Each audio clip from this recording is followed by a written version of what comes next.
Good evening, everyone. I'm attorney Durand Cook, and our law office is very honored to be able to present a webinar tonight on a very important subject, the challenges of social media as it relates to adoption. And the presentation will be by Dr. Sue Cornbluth.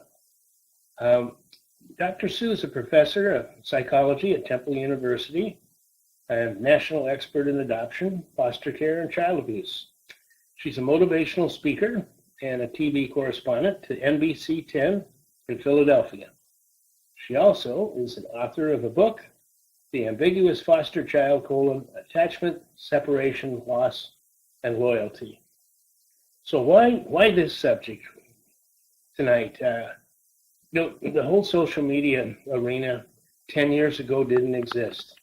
And we've been doing adoptions for well over that period of time and have found that in the post-birth agreement arena, those people that had an open arrangement with their birth mothers have found that Facebook and other parts of the social media have been quite helpful in allowing the triad to stay in contact without having to personally interact with one another. So it's worked out in a very positive way for many people, but there are others that worked out agreements more along the line of, we need to go on with our life, and the birth mother says, well, I need to make this a positive chapter and go on with mine. So how about pictures and letters over the next 18 years? And if we want to change anything, why don't we just use the attorney or agency as a conduit, and we'll renegotiate. And that would be fine. That's kind of an 18-year agreement. But now with the social media and Facebook, all of that could change and has changed in some instances, sometimes for the good, and sometimes it's been quite challenging based on the feedback I've gotten from adoptive parents where birth moms have on their own sought out the adoptee that they placed, say, 10, 12, 13 years ago, and the poor adoptive parents aren't there to be participating as part of the triad. Anyway, I know that Dr. Sue will have a lot to say about all of that tonight, and if you do have questions, be sure during the program to submit them, and we'll pass them on to Dr. Sue. So without any further ado, Dr. Sue, please, it's all yours. Thank you, Durand, and thank you so much for having me on tonight to do this very important webinar. Social media has really infiltrated all of our lives. And one area where it's particularly been infiltrating with teenagers is looking for their birth parents. And we know that we can use the internet today to find almost anybody and anything. And it's very easy for parents that have adopted children not to understand sometimes why they want to find their birth parents. And it's also very scary for many adoptive parents to realize that their adopted child wants to actually find the birth parent. So it's like it's a double sword. So tonight we're going to talk about how social media is used by teenagers to find their birth parents, how it's beneficial to you in this day and age to be open to the possibility from the beginning of adoption that the children will want to look for their birth parents somewhere along the way. I've worked with over hundreds and hundreds of adoptive parents and children, and every child almost that I've worked with has said to me or is very curious about where they've come from. And it's not that they want to hurt their adoptive parents. It's that they want to know about their identity, good, bad, or indifferent. So when I'm talking to parents about this topic, I always like to say to them, please try to put yourself in the adopted child's position and think about it for a minute. You're adopted and you're growing up, and your biological inheritance is very different than your adoptive parents and you're wondering why you look different and why you have different traits. And the reason is because that your natural parents gave you that. And so these children want to know why. They want answers to their questions. They're not doing this to hurt you. They're doing it to help themselves heal. So tonight, I really want you to be open to listening to what I have to say. And like Durand said, please ask any questions that you want to. I'm very open to answering them. So let's begin the presentation. Who am I? Well, I'm a nationally recognized expert in foster care, adoption, domestic abuse, and child abuse. I actually got my start in working with foster children about 15 years ago, and I've never left that as a passion, even though I've went on to do many different things. I've always wanted to help parents and foster children and adoptive children empower themselves to have a very successful life together. So I'm also a clinical psychologist. I have started up my practice again, and I'm glad to say it's been very busy because before this year I've actually been teaching as a professor at Temple University, which I love doing, and I'm still teaching a couple classes there as well as my practice. And I am the mental health contributor here in Philadelphia to NBC 10. And I'm an author of a book, like Durand said, and I also do a lot of speaking to people like you. So I'm happy to be with you tonight. So I want you to think about something and look at the screen right now and ask yourself, is this you? You've raised your child with love and affection and given them everything they could possibly need or want. And still they are asking permission to search for their biological parents. I hear that a lot from parents that have adopted. So you're wondering, many people are wondering, I gave them everything. I gave them love, the affection, the support. What else do they possibly need beyond this? And the fact is that you could give them the most love of anybody in the world, but they still have this inner desire to search for where they've come from, because we all want to believe that we come from somewhere good. We all want to believe that we belong to that. Nobody wants to believe that they've been abandoned or given up for any reason. But a lot of times I'll talk to kids and I'll say, well, your mom or your dad, they gave you the most wonderful gift. They realized they couldn't take care of you in the way that you needed to. And they gave you the gift of being adopted by wonderful parents. Yet, at times, that still doesn't work. They're still eager and desperate to search for their biological parents. Another thing I want you to think about is you go back and forth in your mind wondering if allowing them to search for their parents is right or wrong. The answer may not seem clear, and while there are definitive risks involved, there are clear reasons to allow them this option. Now, I always believe that the truth in the beginning is the best way to go when you're talking with your child. And you keep an open communication between you and the adoptive child from the beginning. But if you have not done that from the beginning, it's not too late to ever start opening up the process of communication again. And as long as you're open and honest with this search for their birth parents and you talk to them about it from the beginning, they will not be sneaking behind your back and going on the computer on Facebook to look for their parents, or Twitter or MySpace or Google to find their parents. So open and honesty is the best way to go. Why is it important for letting your child search for their birth parents? Well, kind of what I said in the beginning. They feel incomplete without the presence of their biological parents.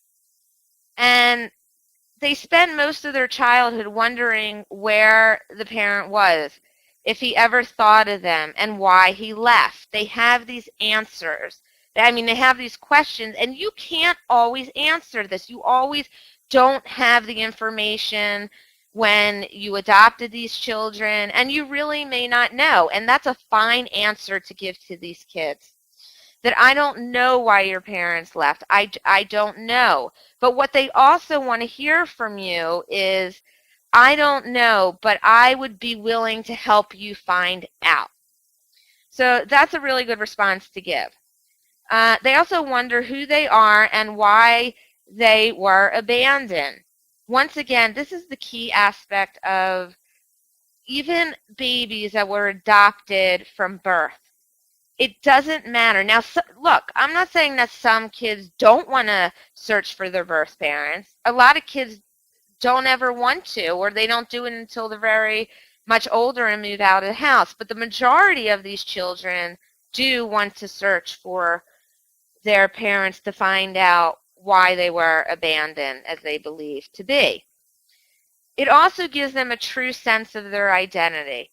Right, wrong, or indifferent about what the parents have done in the past. Every child, I believe, has a right to their true identity.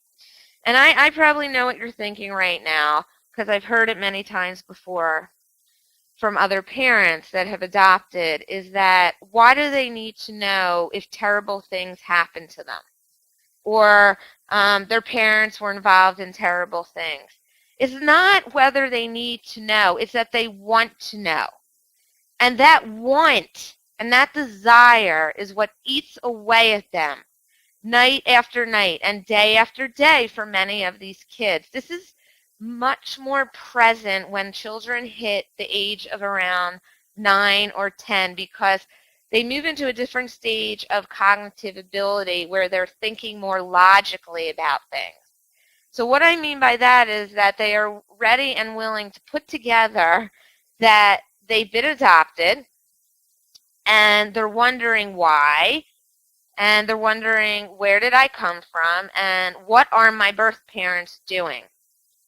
And the main thing to remember is that they need and want answers to who they are. And you can be a very significant tool in helping them find out the answers to this question. Look, I have to be honest with you. The best relationships between parents and their children, no matter if kids are adopted or not, is when they do things together that are meaningful and they feel supported by their parents to do it.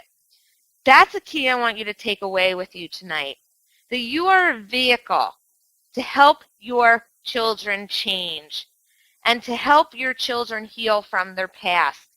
And what we know about children searching for their birth parents is that they want to do it, and if you don't give them permission to do it, they're going to do it behind your back.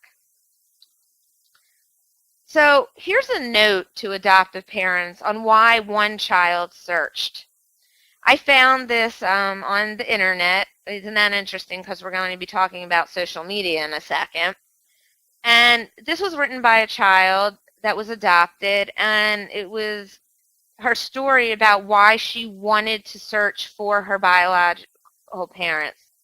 So I'm going to read this to you, and I really want you to listen to what I'm saying.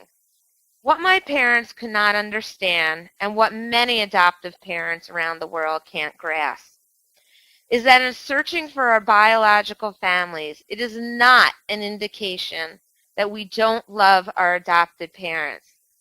And it's certainly not an indicator that our adoptive parents weren't good to us. It's understandable that they would feel this way, but in all honesty, it has nothing to do with them. It is just a need that we have as children that were abandoned.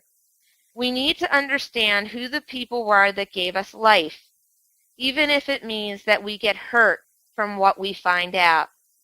Alas, not every story has a happy ending.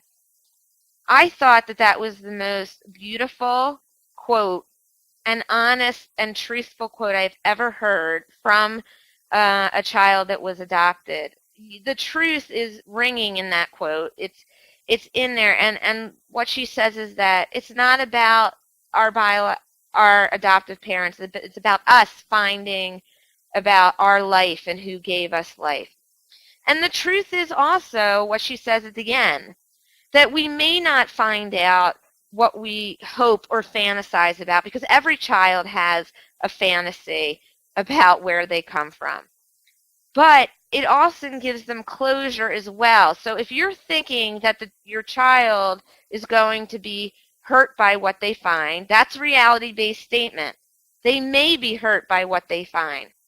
However, being hurt is a part of life. And I know as a parent myself of 2 children that I want to protect my children from all harm. But there are some harms we can't protect them from. And this is one of them, I think. I have found that many adoptive teens that I've talked with over the years have told me that they were hoping that they would find that their parents were doing well and that, they wanted to have a relationship with them. But what they found hello? Okay, sorry. Sorry about that. I thought there was a question. Dr. Sue? There's a question. Dr. Yes. Sue? Sorry to interrupt you. We do have Yes. some questions here, and we want to read to you the first Okay. one. It says, Yep. from Karina, have you found that if and when adopted children find their birth parents, that they keep a relationship going? How often does that happen? Okay, very good question. Or are they Yeah. or are they usually satisfied once they simply meet them? Okay, well, that's a double-sword question, but it's a good one.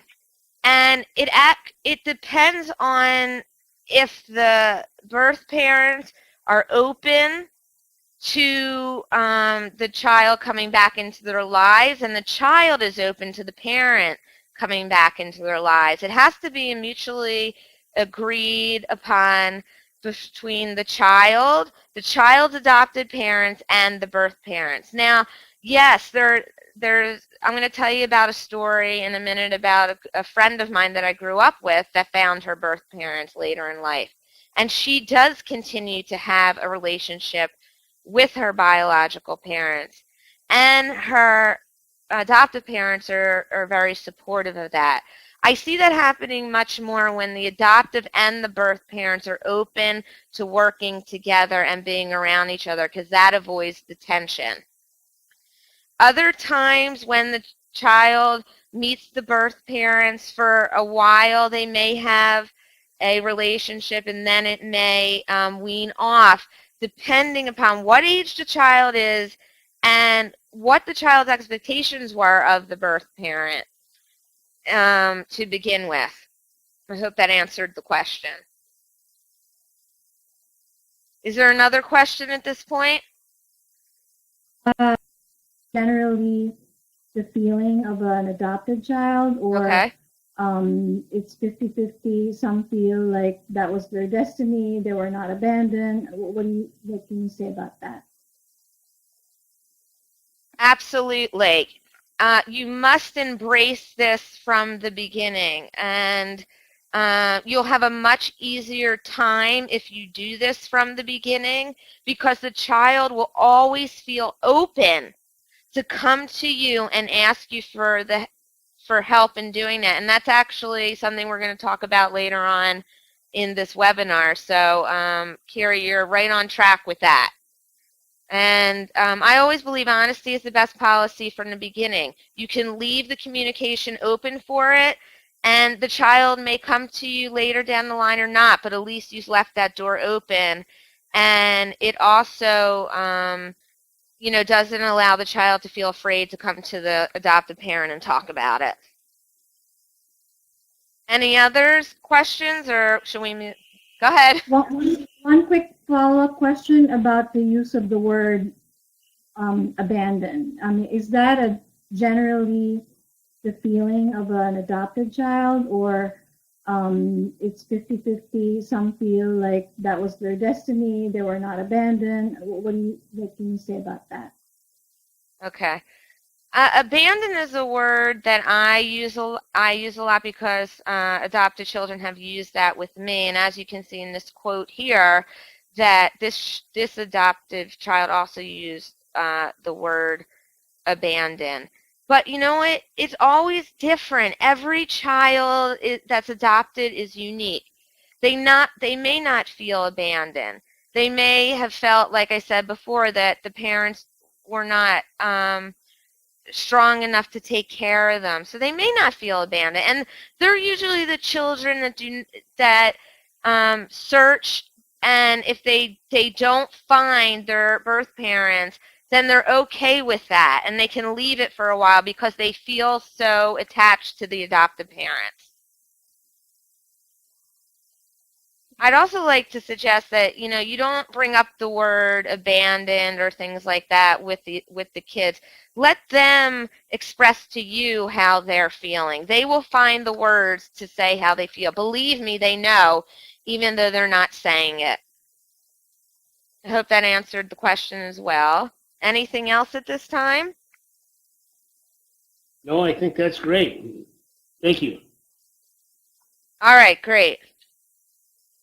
All right, so I am a firm believer that in anything that we're doing in life, we have to cope and express and acknowledge our own feelings about children searching for their birth parents. And as adoptive parents, I think this is really critical that you go through this process yourself, and that you silently or quietly or talk with a friend, a therapist, your spouse about your feelings about your child wanting to search for their birth parents.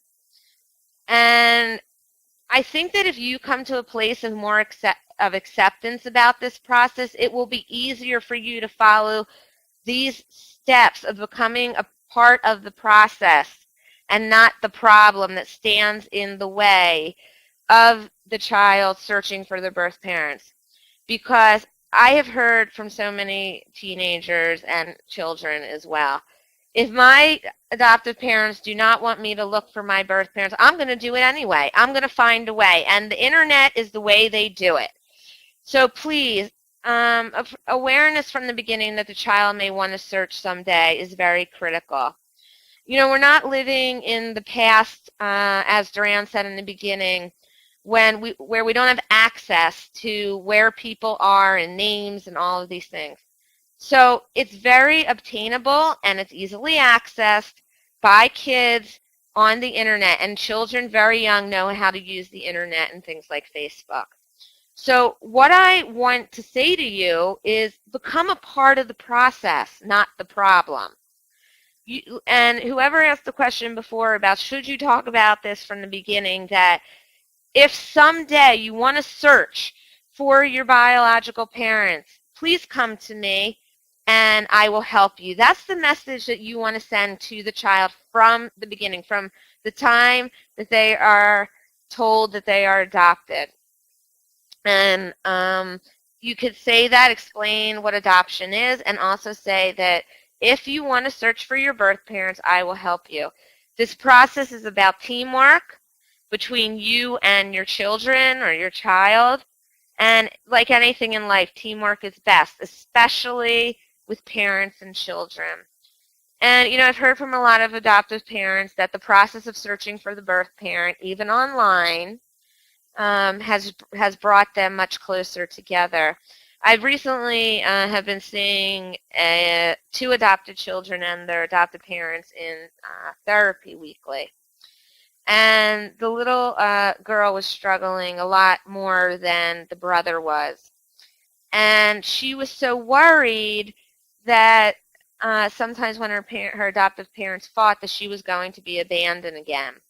And this is what triggered her to search for her birth mother, because she wanted to know where her birth mother was in case her parents decided to split up and abandon her. Now, fortunately, through working with this family and with these children, the parents, the adoptive parents, were very open to helping her look on the website, look on Facebook for her birth mother. And they don't know if they found her birth mother online or not, because there were a couple names of the birth mother, and they never reached out. And the child is now fine with that because there was a lot of other issues that were going on in the family at the time that they had worked through. However, during that process, her birth mother was from Russia, so the adopted parents did a lot of work and research on finding out things about Russia and where she was born and things like that to give her a sense of identity in case she could not find her birth mother. So that's something that we will revisit again with her down the line. But there's other things that you can do to give them a sense of heritage if you cannot find the birth parents, and that's find out about the state they're from, research that, find out different kinds of things that can comfort them along the way if they do not find their birth parents. Now, yes, hi.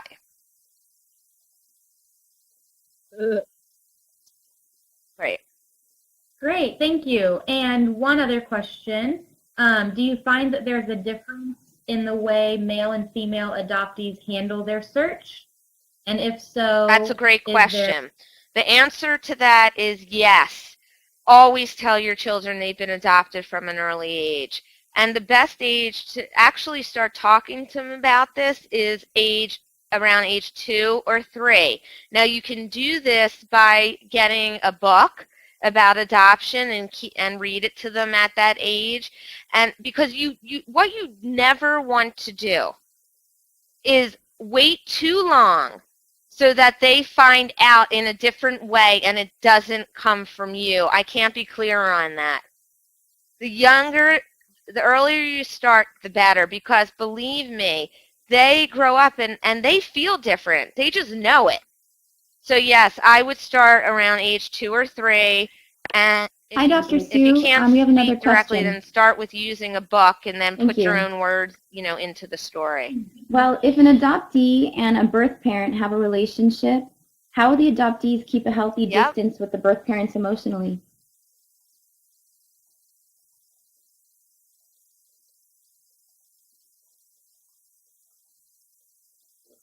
That is a great. Thank you.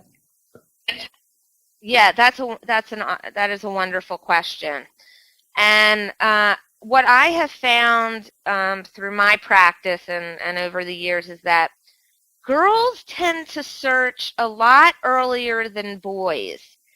What I've found is that boys tend to internalize their feelings about the adoption.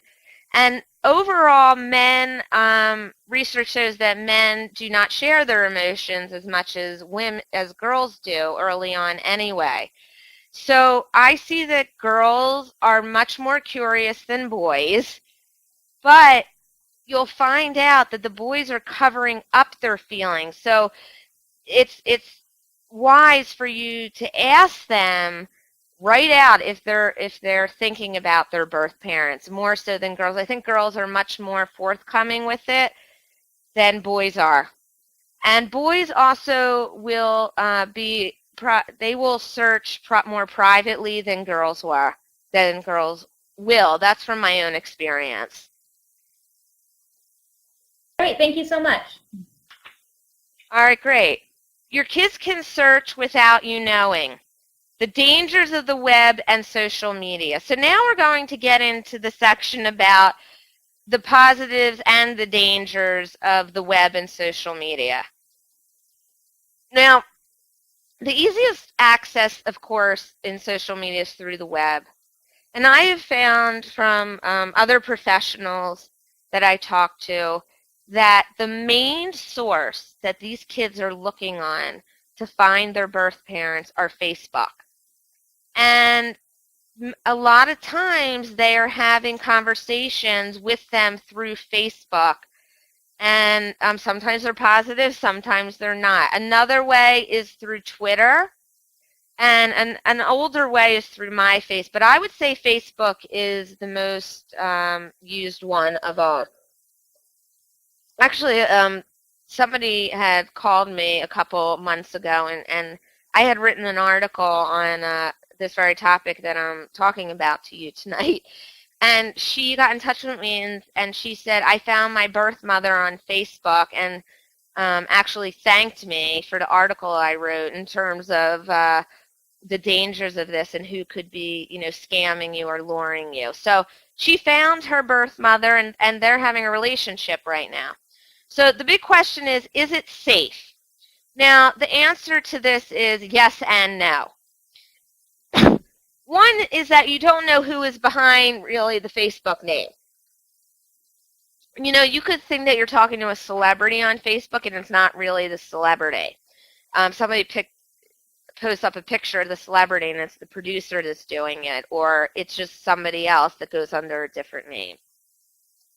But one of my dear friends who I grew up with found her biological family through Facebook. And I have known this girl since she was around, I guess we were 6 years old, since we were in first grade.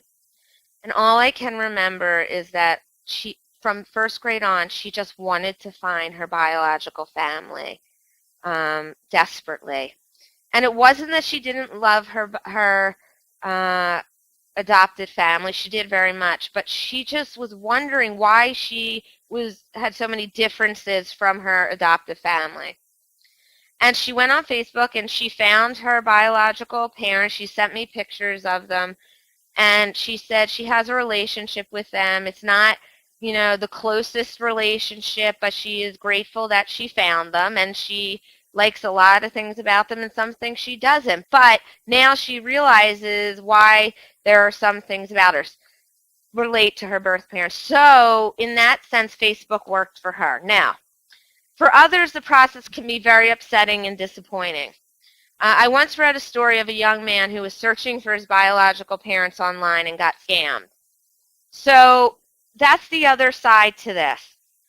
Once you find, you don't want, if the birth parent is emailing the teenager and saying, I want to meet you here at this time and don't tell your adopted parents, that's a bad sign, okay? That is something that you don't want to happen, although this does happen. Some girl was lured off of Facebook to meet somebody that she thought was her biological parent, and it wasn't. And she's very lucky. She almost got hurt. So I want you to be aware of that there are predators online claiming to be kids' birth parents, and they're really not, even though they have the same name. So I would say after you and your adopted child find the birth mothers on Facebook, that you do some research on the side about it before you go meet them. I've even had people hire private investigators to check these people out before you go to meet them, because you don't know who you're meeting. So that's one danger of this, and it's a pretty high danger. Birth parents that are not genuine, this is the other danger as well, that they want the birth parents want to reconnect with the child, but they're out for money, or they're out for other kinds of dangerous things, and that could really harm your family and the child as well. The harmful responses by the birth parents. And this is why I just want to stop for a minute and say that how important it is for you to monitor what your children are doing online. I don't even care if they're teenagers, especially when it comes to searching for their birth parents. That's why I feel as though from the beginning it's essential that you set up that open communication from the beginning, because otherwise they're going to be doing this behind closed doors without talking to you about it, and you're not going to know what they're doing or who they're going to actually meet with. So that's something you should be very aware of. Now, do we have any questions, or we're good? Hi, Dr. Sue. We have another question. Hi. I thought Thank so you. after that. Go ahead. Well, if an adoptee and a birth parent have a relationship, how will the adoptees keep a healthy distance with the birth parents emotionally? How do the adoptee? Oh, well, that's a loaded question. Well, here's something that you can do, and this is where I'm an expert in this. That, look, as parents, we can't control every emotion that our children have, but one thing you can do is always talk to them before they go to the visits. and talk to them when they come home and ask them how it goes. But look, you can't always know what they're thinking or feeling. But if you see changes in their behavior, if you see that they're more irritable, if you see that they're becoming depressed, that is the time to reach out for professional help as well. Because you always want to look for changes in a child's behavior. That's when you know that something is going on in their lives. And talk. Yeah, good. I'm a believer in always talking to our kids and asking questions, because you want to leave if they don't answer you right away, that's fine. I don't believe in pushing you, Dr. children to Sue. talk, but I do believe leaving the door I open have one so that they question. feel acknowledged and comfortable enough How to come hard- back and talk to you.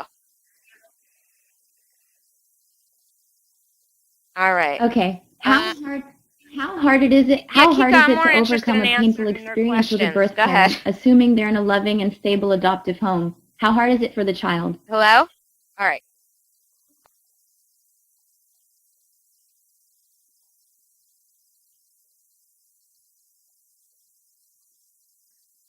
Well, if they're in a loving and stable home, I suspect that the transition and overcoming of those feelings would not be as hard because they feel supported by the loving adoptive home. However, that doesn't mean that meeting their birth parents will not be a traumatic experience. I mean, that's what I do most of my work in, is helping parents to help their child beyond trauma. That's actually the name of my business, Parenting Beyond Trauma.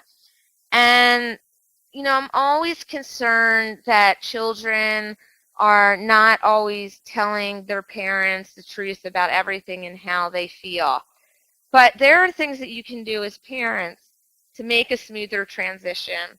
But you cannot prevent them from feeling trauma about what they have experienced with their birth parents. What you can do, though, is be open to discussing it with them and being there for them during that time and finding ways to help them. And it's not always easy, Dr. Sue from Kara. but How do it's you worth work it with in the the end. child to overcome the fantasy they have of the birth parent? Does the Any child more, or become we can move on? re-traumatized when they have an actual physical All right. reunion? So adoptive parents need to be open. Oh, yeah. Adoptive parents, so here's how you can help. Adoptive parents need to be open to discussing the possibility that their adopted children may want to search for their biological parents at some point in their lives. The goal here, however, is to be open with the conversation at an early age, so you are not shocked when they secretly go online and search for their birth parents. This is just a recap because everybody asked such great questions already. If they want to search for their birth parents, then you need to help them do it in the right way. Now, I want to, for the last 20 minutes or so that we're on, I want to go over the 4 most important tips to helping you get ready for the process of searching. And feel free to post your questions, and I will answer them as we go along. Tip 1, understand that it's not personal. Now, I know that might be hard, so I'm suggesting that if you're having feelings that it is personal, that's perfectly fine. But if you're having that, do not talk to your child about it. Talk to your spouse, talk to a friend, even write it down. I think writing is fabulous. You write down what you're upset about, and it's a way of releasing emotion. Children and teens who want to find their birth parents often don't understand how the process might impact their adoptive parents. Remember, they're not doing this to hurt you. They're doing this to help themselves. Right, wrong, or indifferent, whatever they find out, it can be closure for them in a way too. They're not doing it to get back at the adoptive parents or because they're not grateful. They are doing it for their identity. That's how you have to look at it. I can understand, though, how people may feel that it's a personal attack. But that's not really what it's about. And if you could get yourself in that mind frame, then you'll have an easier time doing this. Tip 2, listen to your child's needs and desires. If your child talks to you about this issue, try to listen without becoming jealous and without judgment. That's the last thing you want to do is be judgmental with this. You also don't want to say to the child, I'm worried about what you may find out, because you're planning in their mind that what they may find out may really hurt them. Okay, we don't want to plant fear in the child. A lot of times, adoptees will say, I needed to find this out on my own. I don't care what my adoptive parents tell me. I need to know. And they're going to go ahead and do it anyway. Your child is probably wondering why she has brown eyes, why she's musically talented, or why she is left-handed. Don't make your child feel bad about wanting to know her or his biology. It might cause resentment and relationship issues. And I want to let you know, everyone, that these tips are actually from parents that have gone through this process. Whenever I'm speaking or doing things, I always like to give reality statements from people that have gone through this, because I think that if you've gone through something, you're the best one to give advice most of the time. Tip 3, seek help from a medical professional who specializes in adoption to discuss your concerns and fears. I want to be very clear about this. And I was asked this question on a TV interview last week. Actually, it was about adoption. And they asked me, is every professional qualified to help children that are adopted? And the answer to that question is no. This is a very specialized area of expertise. Not everybody knows how to help families or children that have been adopted or parents like yourself through this process. So please, if you take anything away from this tonight, please go to somebody that has specialization or expertise in adoption. It's very, very important, because too many people are led down the wrong road with this and are given the wrong advice. So this is a great way to get support from someone who is objective and can listen to you without judgment. But instead of taking out these fears on your child, you can discuss them and cope with them in healthy ways. Also, you can set up family sessions if needed.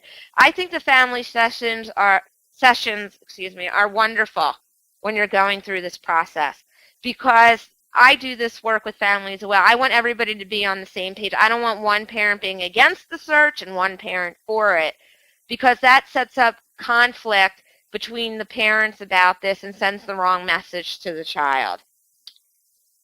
Tip 4, give your child direct advice and guidance.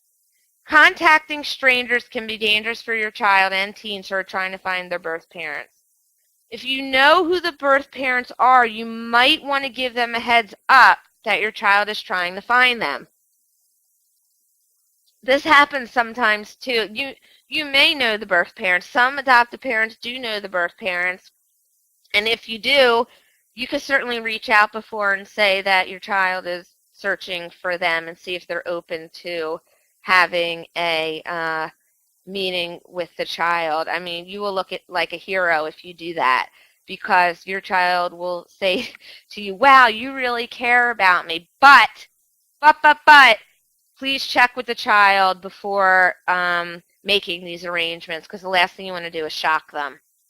You could also set up a meeting where you'd be present and your child can ask his birth parents questions in a safe environment.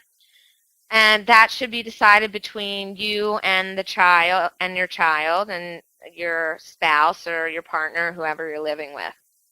If your child is looking for or has found his birth parents and you don't know them, let him know the dangers of contacting strangers and ask him to talk to you before doing so. And that tip at the end is very good to go over at the beginning of this process, because you don't know, and the child doesn't know, anything about this person before they meet them. So do we have any questions at this point? Because we're going to wrap up in a couple of minutes. Dr. Sue, from Kara. Yes. How do you work with the child to overcome the fantasy they have of the birth parent?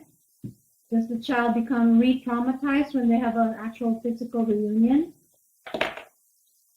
Okay, very good. Well, I believe that some fantasies are healthy, especially in the beginning, because it comforts the child very early on in their development. And fantasizing is a very healthy part of a child's life. But as the child gets older and they become more cognitively aware of what is going on around them, you can certainly talk to the child about, even asking, this is what I do, this will probably help. I ask the child, what is your fantasy about your mother or your father? And then they'll tell me the fantasy. And then I'll say, well, what if that fantasy isn't the truth? And then the child will say, well, I would be really upset and sad about it. And that is the truth. They would be upset and sad about it. So that is the question that you want to ask to them. What would happen if the fantasy wasn't reality? So that way they're prepared a little bit if it does happen. Was there a second part to that question? With the child later. Oh, all right.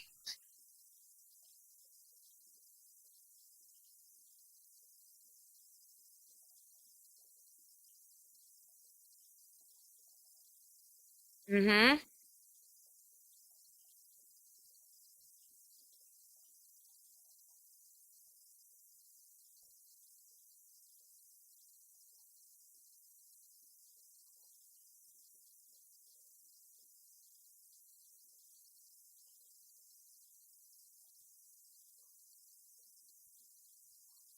Okay, so in that case, which can happen a lot of times. Was the question that the birth mother doesn't want to have contact with the child, or the child doesn't want to have contact? The birth mother, at the time of placing the child for adoption with the adoptive parents, requests of the adoptive parents that they handle all the communication with regard to the adoption, that she wants personally, the birth mom wants to go on with her life and does not want a reunion with the child later. All right. Well, that is something that needs to be discussed with the child in the beginning, and you can simply say something like this. And if the child still says, I want to find them, you can say, honestly, that, you can explain to them what a closed adoption is and what an open adoption is. And when you have a closed adoption, you could say, your mother wanted us to raise you, and she is not willing to have contact with you, and we are the ones that are going to take care of you for the rest of your life. I mean, it's hard to hear, but if they don't hear that reality, they're going to keep searching and searching for these birth parents who want nothing to do with them. Look, this isn't an easy situation. The reality of this is that a lot of birth parents don't want to have contact with their biological children, and that's something that the adoptive parent is left with to discuss with the children, and this is really difficult. I would think that these questions would not come up, however, until the child around 9, 10, into their teenage years, when they're able to understand what the adoptive parent is telling them. But let's be realistic. They're going to be upset if you tell them this. They're going to go through some trauma about this, and they're going to go through the feelings that they really were not wanted. And that is something that I highly suggest is handled in therapy with a professional, because it takes a lot of stress on the adoptive parent and the relationship with your adopted child. And so that is when you need to go get professional help to deal with that trauma. And look, that can be overcome by talking about it. Yeah, go ahead.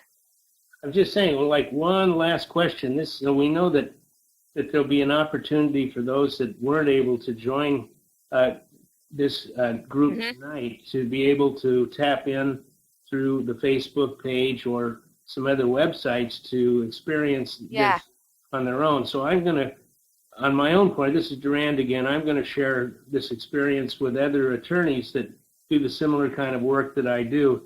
So I have a question maybe Okay. more for attorneys that might be tapping in rather than adoptive parents. And that is Okay. most frequent emotion that I encounter during a matching meeting where post-birth contact is discussed is the birth mother has a huge fear that she's going to get a knock on the door 18 years from now, and a child's going to be there and say to her, "Why did you abandon me? Why did you abandon me?" Rather than, "Why did you give me up out of love," or just what were the circumstances? So how do you deal with that early on so both the adoptive parents and the birth parents have the reassurance that the adoptee, as it grows up and perhaps does reach out to the birth mom, that the birth mom doesn't have to have that fear that she has done something inconsistent with loving that child? Well, I think in the beginning, if you do have the opportunity, that you can sit down with the birth parent and the adoptive parent and have that conversation from the beginning when the papers are signed. And at that point, talk to each other about what plan of action you are going to take from that point on. But, you know, Durand, emotions get involved and change along the way for the birth parents as well. And so, you know, I think that leaving the door open sometimes is the best way to handle this, because somebody can sign their rights away and then years later can come and look for their child as well. Isn't that correct? Thank you so much for your thoughts on that. I think we're questioned out. Thanks. Should I just wrap up now? I really appreciate that, and I know. All right. So I'm just going to leave you with a couple plan of action that you can follow and just wrap up tonight. Reviewing that, this is just a review. Review that you are not sure what you can find regarding their biological parents, but you are there to help. And that's what you want to make clear, that you are there to help them. And you're there to help them with the online search. Please be with them when they do this online search. Sit with them and search together. This way you can monitor what they're doing. Talk about what you can find. Talk about what you have found. Talk to your child about what the next step is. A lot of times they're looking for you for guidance. Tell the child you support their search if this is something that they really want to do. And support and stand by them no matter what is found. That is the most important. You have to be there to comfort them and love them unconditionally no matter what they find, because they're not always going to find the happy ending. I want to thank everybody. You had great questions tonight. I really enjoyed doing this webinar and giving you this information. If you have any other questions, I am always open to answering them. Please contact me. You can see right here. That's my website, my direct email. Please come join the group Parenting Beyond Trauma on Facebook. I post a series of tips every week on different topics. And I also provide consultations and parent coaching. So thank you so much, Durand, for having me on tonight. Dr. Sue, thank you so much for your presentation.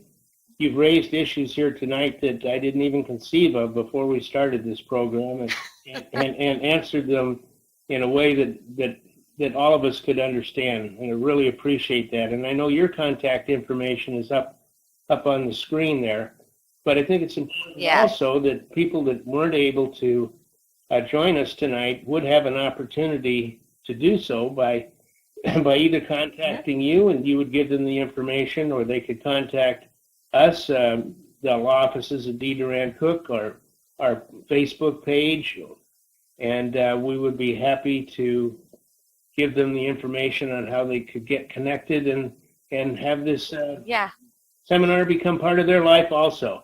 Dr. Sue, thank you so much. Oh, you're welcome. So I just wanted to let everybody know that once we have the podcast, I'll be posting it on my website for people to listen to. And if you're interested, my book is The Ambiguous Foster Child, but it also has to do with adopted parents understanding the loyalty that adopted children have to their biological parents, and it's filled with great tips that you can use with your children. So thanks again, Thank you. and everybody have a great night. So from the Law Office, Bye. D. Durand Cook, this concludes the webinar tonight, and thank you for your participation. We'll look forward to seeing you next time.